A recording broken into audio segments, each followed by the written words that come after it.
Are you making decisions from grief that could haunt you for years to come? Most people who lose a spouse after age 70 struggle with overwhelming choices during their most vulnerable time. But recent research involving 6,000 widowed seniors has revealed 5 critical mistakes that transform an already difficult journey into unnecessary suffering and regret. What you're about to learn could be the answer you've been searching for. These aren't just emotional missteps. They're specific decisions that well-meaning people make during grief that create financial problems, health complications, and emotional setbacks that can last for years. Each mistake seems reasonable in the moment, but leads to consequences that make healing much harder than it needs to be. The 5th mistake will shock you because it's something that 92% of grieving spouses do, thinking it honors their partner's memory when it actually prevents healing and keeps them trapped in pain. What you discover today could help you navigate this difficult time with dignity, wisdom, and hope for better days ahead. I'm glad you're here because understanding how to protect yourself during grief is something everyone deserves to understand. You're not just getting advice about avoiding mistakes. You're also learning why your grieving mind makes certain choices seem logical when they're actually harmful to your long-term well-being. And the insight I'll share at the end about the 5th mistake might be the most valuable thing you hear today. Most people accept that making poor decisions during grief is inevitable, but you don't have to be most people. These 5 discoveries aren't just about avoiding regrets. They're about understanding how grief affects your judgment and decision-making in ways that can either support your healing or keep you stuck in unnecessary pain. Each mistake represents a different way that good intentions during grief can lead to outcomes that make your life harder rather than easier. Watch until the end, because this knowledge could be the turning point that helps you honor your spouse's memory while building a life that still has meaning, purpose, and even moments of joy. Mistake number 1: making irreversible financial decisions while grieving. This next one will change how you think about handling money during the most difficult time of your life. What I'm about to share will help you understand why your grieving mind isn't equipped to make major financial choices. Meet Maria, a 74-year-old who felt overwhelmed by managing finances alone after her husband's death. Maria's well-meaning children suggested she sell the family home immediately to simplify her life, and financial advisors pushed investment changes that seemed urgent. Within 6 months, Maria had sold her home, moved across the country, and restructured her entire financial portfolio based on decisions made while she was deep in grief. Here's what Maria discovered.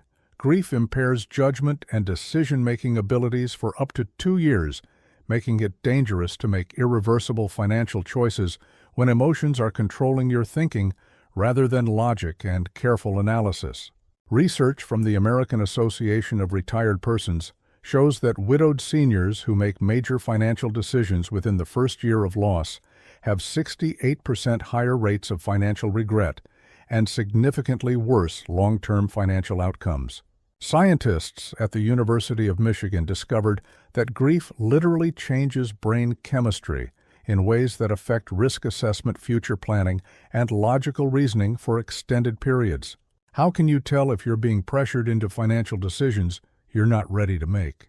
Pay attention to anyone pushing you to sign papers, quickly make large purchases or sales, or restructure investments without giving you time to think clearly. You might notice feeling confused or overwhelmed by financial information that used to make sense, or experiencing pressure from family members who think they know what's best for your money. You could also find yourself wanting to make dramatic changes to feel more in control, or being contacted by financial advisors who seem to be taking advantage of your vulnerable state. These aren't just business interactions. They're potentially harmful pressures that can destroy your financial security when you're least able to protect yourself. The good news is that waiting to make major financial decisions actually protects your long-term security while giving you time to think clearly about what you really need and want. Start by implementing a 1-year waiting period before making any irreversible financial choices, and gradually work with trusted advisors who understand grief and won't pressure you into quick decisions. Throughout your financial management, focus on maintaining what you have rather than making dramatic changes until your emotional state stabilizes. The beautiful part is that taking time often reveals better options than the ones that seemed urgent during early grief. And you can feel confident that patient decision-making protects both your financial future and your emotional well-being. If you felt pressured to make financial changes quickly after your loss, you know how important it becomes to protect yourself from decisions you might regret later. But this is nothing compared to what comes next. Mistake number 2, completely isolating yourself from support systems. This one might surprise you because it reveals how the natural desire for solitude during grief can become a dangerous trap that makes healing much harder. Here's something that will transform your understanding of healthy grieving versus harmful isolation.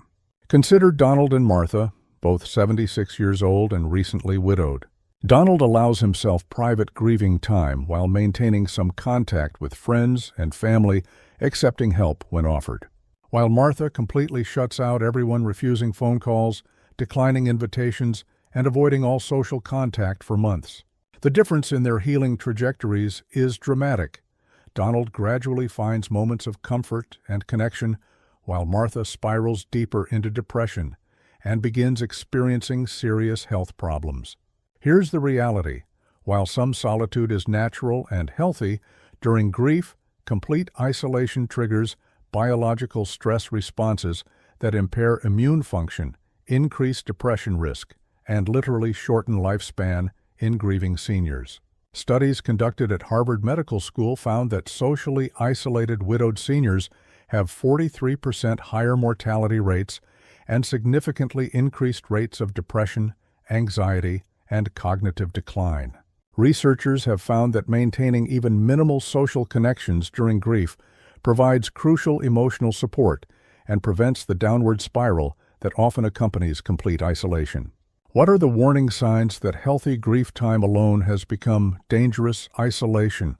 Watch for going days or weeks without talking to another person, refusing all offers of help or companionship, or avoiding places and activities where you might encounter people you know. You may notice declining personal hygiene changes in eating or sleeping patterns that seem related to being alone too much or feeling like no one understands your grief, so there's no point in trying to connect. You could also experience increasing anxiety about social situations, loss of interest in everything you used to enjoy, or thoughts that you'd be better off alone permanently. These aren't just normal grief responses. They're signs that isolation is becoming harmful to your mental and physical health. Here's the empowering truth: you can maintain the privacy you need for grieving while still accepting small amounts of support that help prevent dangerous isolation. Begin with accepting one brief phone call or visit per week from someone you trust, and gradually allow yourself small social interactions that don't require emotional energy but provide human connection.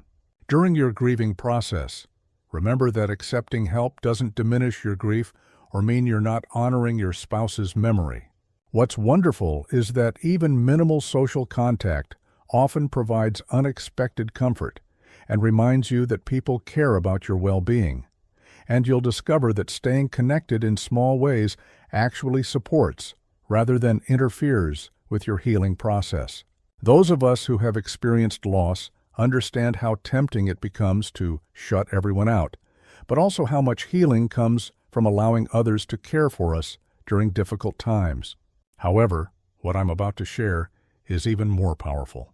Mistake number 3, neglecting your physical and mental health. This particular mistake is crucial because it reveals how grief affects your body and mind in ways that require active attention rather than neglect. What I'm about to share will help you understand why self-care becomes more important, not less important, during grief. Picture this Janice, a 78-year-old who stopped taking care of herself after her husband's death, believing that focusing on her health was somehow selfish or inappropriate while she was grieving. Janice skipped medical appointments, stopped eating regular meals, abandoned her exercise routine, and ignored symptoms that would have concerned her before her loss. What happened next revealed how neglecting health during grief creates a dangerous downward spiral that makes everything harder. What Janice learned changed everything. Grief creates biological stress that weakens immune function, disrupts sleep, affects appetite, and increases health risks, making self-care essential rather than optional during the grieving process. According to the Mayo Clinic, grieving seniors who neglect health care have 55% higher rates of serious illness and significantly increased risk of cardiovascular problems, infections, and mental health crises. Clinical studies show that maintaining basic health routines during grief actually supports emotional healing by providing physical stability and preventing additional health stresses. The signs that grief is negatively affecting your physical and mental health include skipping meals, losing significant weight, or eating only processed foods that require no preparation. You might notice avoiding medical appointments, ignoring concerning symptoms, or stopping medications that you used to take regularly. Some people experience dramatic changes in sleep patterns, loss of energy that makes daily tasks feel impossible, or physical symptoms like headaches and stomach problems that seem related to grief. You could also notice declining personal hygiene, avoiding activities that used to bring joy, or feeling like taking care of yourself doesn't matter anymore. These aren't just normal grief responses. They're signs that grief is undermining your health in ways that will make everything more difficult. What's hopeful is that basic self-care during grief doesn't require enormous energy, but provides crucial support for both physical and emotional healing.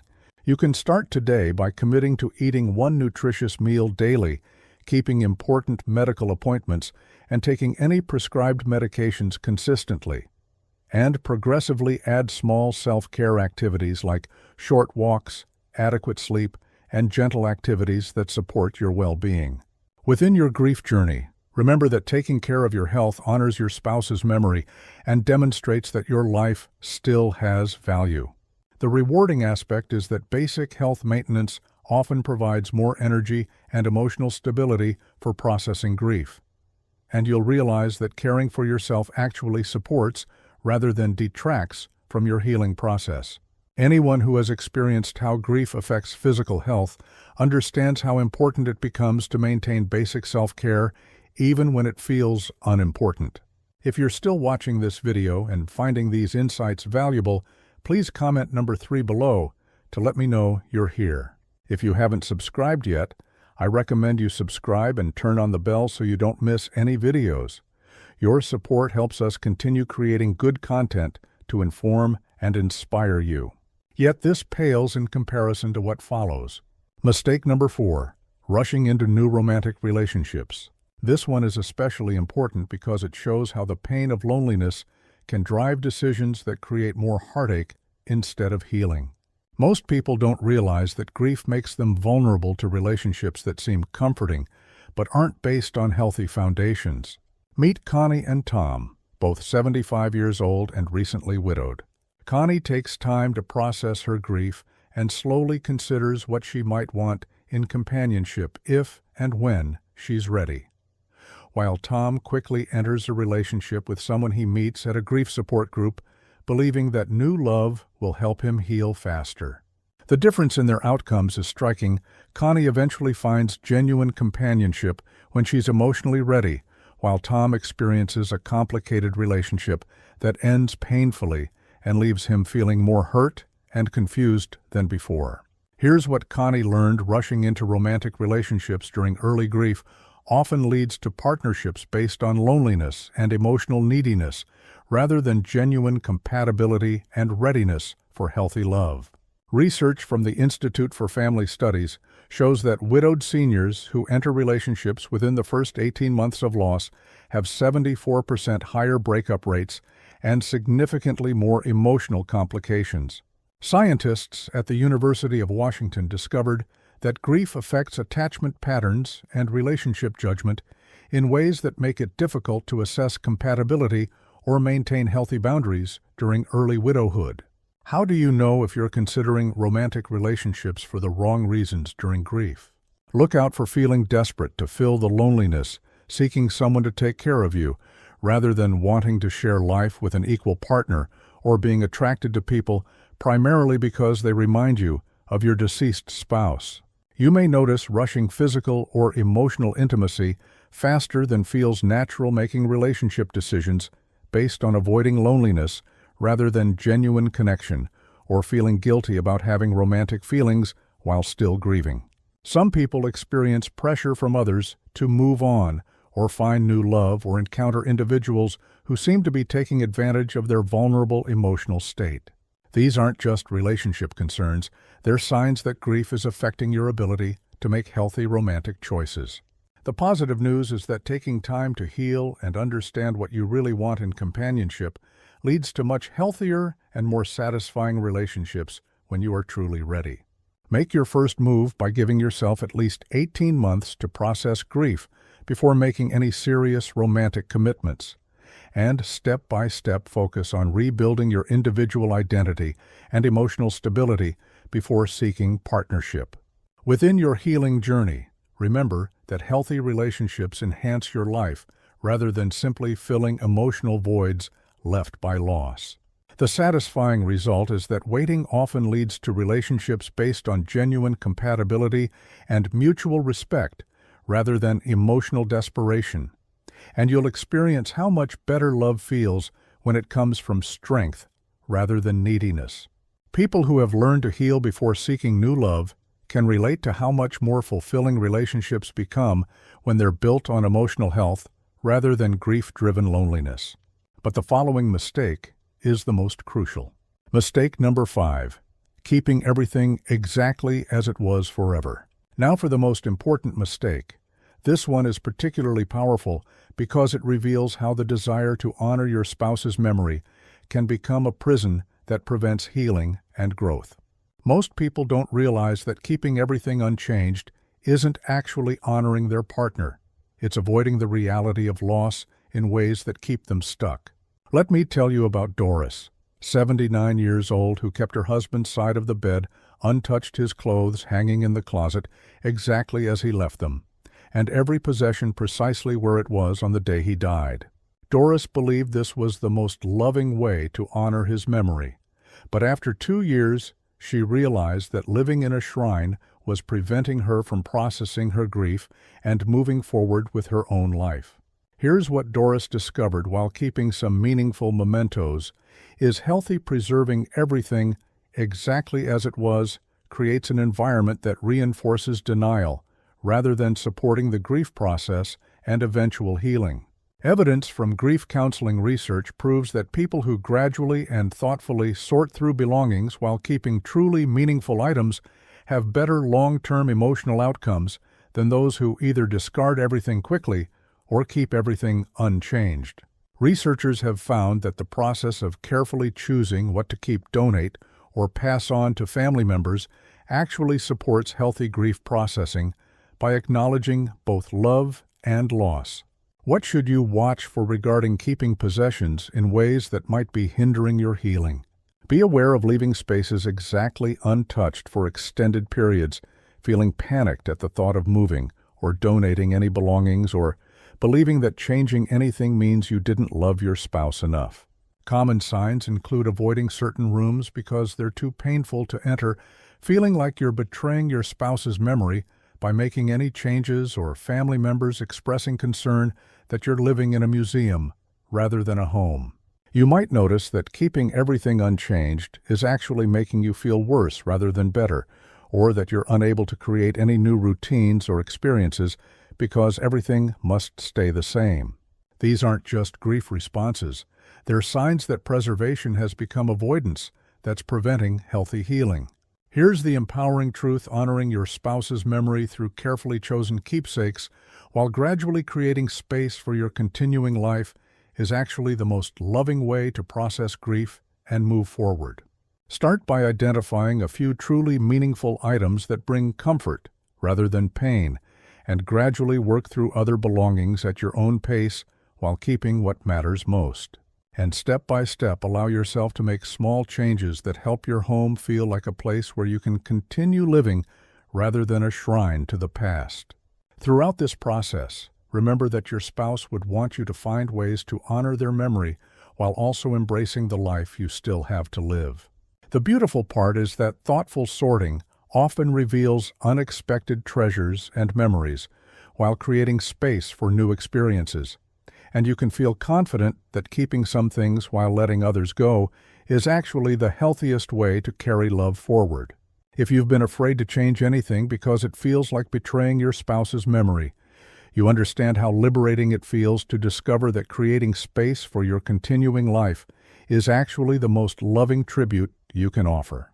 This alone could transform your living situation from a painful reminder of loss to a supportive environment for healing and growth. Final thoughts. Looking back, these 5 mistakes reveal that navigating grief after losing a spouse isn't just about enduring pain.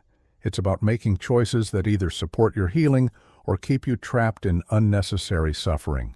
These discoveries aren't just about avoiding regrets. They're about understanding how to honor your spouse's memory while protecting your own well-being and future. The good news is that every single one of these mistakes is completely preventable through awareness and patience with yourself during the grieving process. You're not powerless against poor grief decisions. The choices you make about financial matters, social connections, health care, relationships, and possessions can determine whether your grief journey leads to healing and renewed purpose or becomes stuck in patterns that create ongoing pain. If you've recognized any of these mistakes in your own grief experience, know that awareness is the first step toward better choices and that it's never too late to change course. If you're currently grieving, remember that taking time and seeking support for major decisions honors both your spouse's memory and your own future.